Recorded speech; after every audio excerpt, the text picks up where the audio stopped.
လာပါရှင်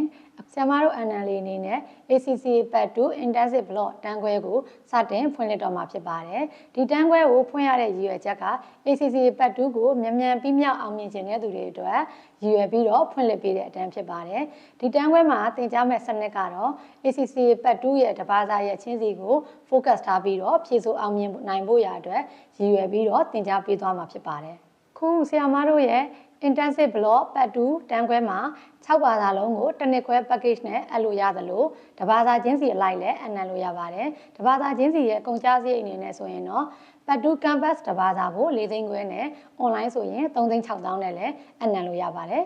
ဆရာမတို့ခုသင်မဲ့ Intensive Block Program မှာဆိုလို့ရှိရင် ACCA Part 2ရဲ့အကြောင်းစာတွေအပြင်ကျောင်းသားကျောင်းသူတွေစိတ်ပန်းဖြေဖို့ရအတွက်တုတ္တရတာစာပေတွေကိုခန်းစားတတ်စေဖို့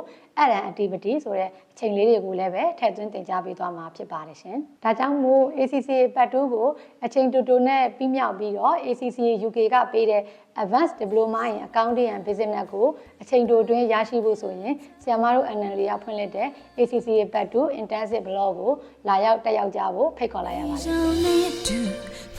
ယ်